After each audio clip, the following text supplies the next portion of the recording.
It really does remind me. It reminds me of those three documentaries, or I guess that we saw. You and I both saw two during 4th of July, and then I saw one when you were gone.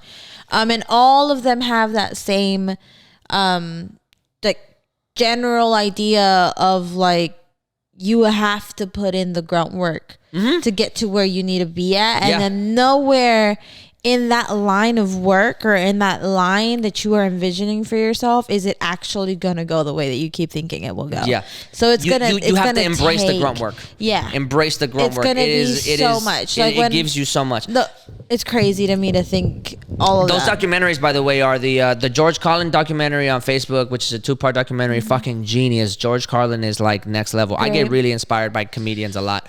And then the Anthony Bourdain. It was Roadrunner, Anthony Bourdain. Roadrunner, which is tragic, man. That's such a cautionary tale. That was sad. It's very, very, very tragic. Very so many things that we can pull from any of those things. And then what was the other one that you said you watched? You watched the Banksy one. In New York. The Banksy in New York. Banksy's a goat. His stuff is gonna be here soon. That Banksy in New York, better out than in the documentary of him running around New York for a whole month putting up artwork. That one, I do feel like that one in particular, going into artwork and just people, that one in particular really stuck out to me in the way that people view artists, especially artists that create things like create things. Although you would say like obviously a comedian is a creator, but like they base it off of things and it's like a verbal thing. And then there's also a Roadrunner and Anthony Bourdain creating his life and his legacy and whatever he was doing, and like the messages he was trying to send out with the things, with his shows that weren't just about cooking. They were also about like travel and human experience, like the American experience and like whatever. But Banksy's one was baffling to me because Banksy doesn't. First of all, we don't know who Banksy is. Yeah, we don't know. And second of all, Banksy's not making no money off of himself. That we know of, if I'm not mistaken. Is he now? He's made a lot of money. I mean, this like Banksy art pieces have gone to. I do believe for like millions and millions of dollars. I do believe, based off of this documentary, which was like 2018. 19? Way before that. It was like older. That's why I was all like, damn, because I didn't know it was. He's been around since the 90s. It was, so I didn't know it was that old. Hold on. The documentary specifically was 2014. Okay, cool. So I'm pardon my like lack of knowledge on Banksy now, but I know just based off of that 2014 documentary, he wasn't making any money off of the art pieces. In fact, people were taking the art pieces and then selling them off individually, and because they don't know who he is, and he can't just be like, "Hey, I'm Banksy. You gotta give me my money." Because he's an elusive artist, Banksy. You know what I mean? So like, I don't know if now. Well, originally his work was supposed to be social commentary. Yeah, was supposed to be like societal commentary. That's what his work was supposed to be. And then it just became. And so then people literally started carving the bricks out of the buildings, and that's what I'm saying, so that they can take them and be like, "Yo, this is the historical like fine art." And that's the thing that was baffling to me as somebody who is very much interested in art, learning about art, wanting to know more about it, and is somebody who currently is actually trying to pursue more of we should get my friend Maddie on the podcast. She would kill it. She's in the master's program for art curation for museums. That's what I'm trying to. That's what I'm trying to do at school. That's where she's at, and she's interning at the MFA right now. That is exactly what my like train of thought for like life right now is supposed to be at. So to me, like that's what I'm trying to put in the groundwork for in my life right now by reading, doing more research, doing other things that have nothing to do with what I'm doing right now at the moment, but it's something that I envision myself being in the future, right? Yeah. Apart from that, it was baffling to me to see how people were literally carving out his shit, selling it and all this stuff. And I was like, yo, like art itself And the artist, it's like the artists themselves can be trying to paint so many different pictures for audiences, and people, you have no control over the way people will react to it. You have no. I have a lot of opinions about artists and its patrons, like the patrons that benefit off of art and like that whole world of it all. It's crazy. It would be an amazing conversation if we bring Maddie in here, because her and I go off about it. There's a video I made about it's on my personal YouTube channel, where I say that New York has always been. New York was Instagram before Instagram existed. Yeah.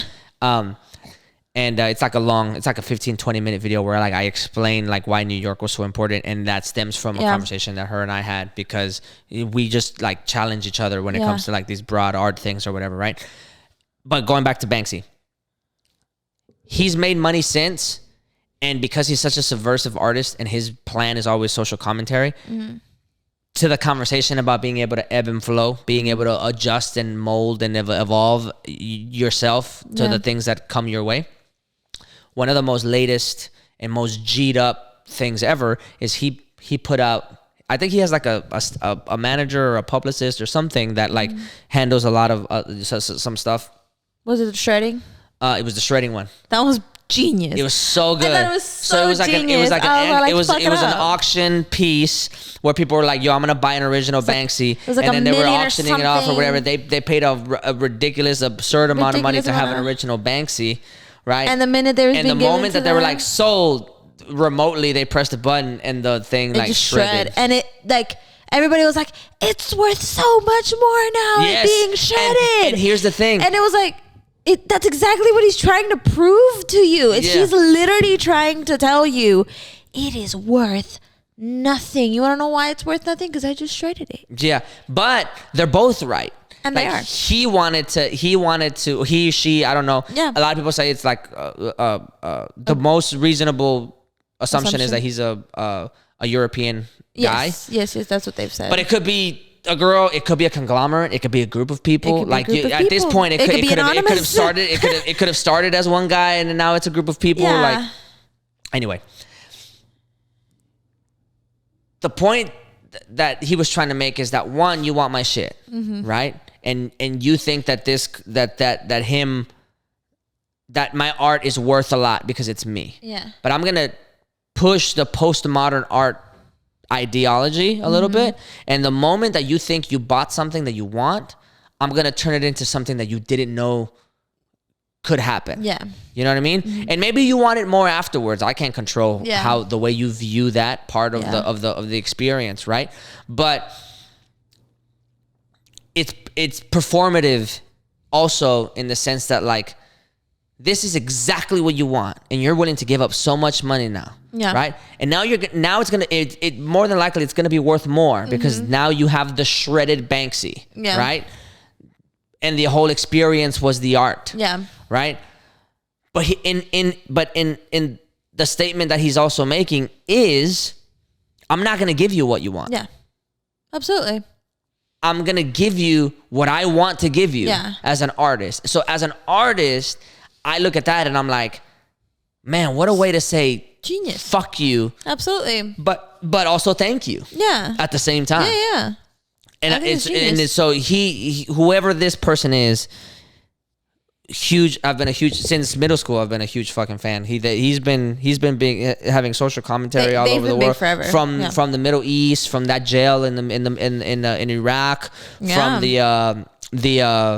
the soldier with the smiley face, the girl, the banana, the rat, the girl with the balloon. Like, it's been his work is timeless, man. It's so hip hop, for lack of a better term. My favorite one happens to be one of the ones that he did, or that they did at New York, and it was the bringing like tranquility throughout the city, and it was like a moving bus, like a moving truck full of like this like tropical island or whatever, like tropical forest, and it was supposed to mean like bringing you tranquility in the city, right? And it was like one of the commentators was like, it's like, it's interesting that this is what he's saying. This is what he's saying in the as a name of this art installation that was moving around about New York, but it was literally bringing the complete opposite around the city because people were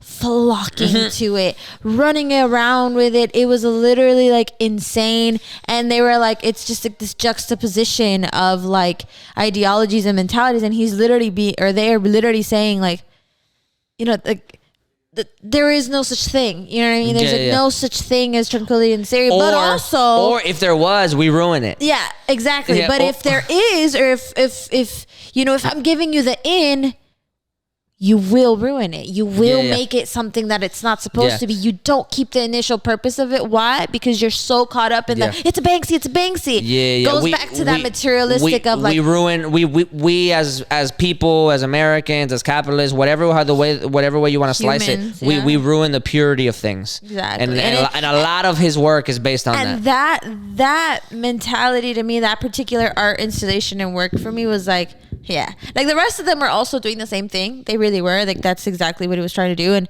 him himself being a street tag artist is something. And I love that when people were upset that there was tag artists like tagging over his stuff. And I was like, and me personally, I'm like, look, he's a tag artist. Like this is part of the subculture. Like you are a tag artist. You're not supposed to be known. You know, you're not supposed to be. I don't know who Toflop is. You know what I mean? I'm sure people. I'm sure people in the industry know who Toflop is. You know what I mean? Like Muse knew who lots of people were. You know what I mean? And I knew who Muse was. But like I see Muse's tag, and I'm like, I know that's Muse, but my friend don't know who Muse is. You know what I mean? Like it's all of it. Well. They're all supposed to be that whole genre in and of itself of art. We could go on for days about, but that Banksy, the Banksy experience to begin with is, again, he's probably in a lot of ways, just to tie it back to us, right? In a lot of ways, he is one of the like quintessential degenerates, absolutely. You know what I mean? Which is where he's like providing absurdity, commentary on the absurdity of the human condition, while also being self-proclaimed like, I'm a piece of shit. Yeah, I'm writing on government buildings and I'm trying to say bad shit about the government of this society that we've built. Like I am the fucking degenerate. Exactly. You know what I mean? So shout out to Banksy. He wasn't necessarily an inspiration for this, but we don't have any Banksy things here. I have a book upstairs, but like I don't have any like we don't have any like Banksy memorabilia. But now that you bring him up, it's very clear that he is of our ilk. To me, like the idea of like the degenerate has just always been Muse to me. So like so to me, Banksy, again, his commentary on like, you know, him doing things or whatever, I think it's an expectation for him or for them to be understanding that as a tag artists are gonna go and cover up your shit anyways. You know what I mean? They're gonna go tag it up. There is a culture. I mean, it is a whole culture, and like there is territory, and especially in the graffiti world or whatever, and the street art and graffiti have like because the Be Someone in Houston was tagged over millions of times at this point. Like right now, I'm not the biggest fan of Be Someone the person, but Be Someone. There's Remove and Remove Hate. They had it there for a while, but you see Remove everywhere now. Like there's a bunch of stuff. My personal favorite, I don't know who this person is. Muse might have known who they were. Oh my god, I can't think of their name. I'll think about it eventually. But I see Toflop everywhere. But there's another one that I would see quite literally everywhere. Rowdy. I like Rowdy's. I don't know who Rowdy is again, but I like seeing Rowdy everywhere. I've come to the point where I'm like, I know where the Rowdies are at around the city, and I'm like, hey, I think Rowdy, at one point or another, is in the middle of Texas. Like it won't coming down from like Austin, I think it is, and you just see it on the side. I have to do like I have to film talking about street art in its entirety as a art critique, like or as an art analysis. I find street art, and I think definitely not for this platform, but Houston being, again, a city full of subcultures. Yeah. Because that's what Houston is known for. Like, they're not known for being the city. Like, for instance, LA is known for being the city where all the socialites, like movie people or whatever, go to. Music industry is at. New York is where the art scene is at, and all the like old money rich people are at. Fashion. Fashion. And Houston is just known for being a subculture city, which is stuff like graffiti, art, like rap, and like chopped and screwed, all of that stuff, like hip hop, the dance culture, like the underground stuff is just what Houston is rampant known for, which is really interesting.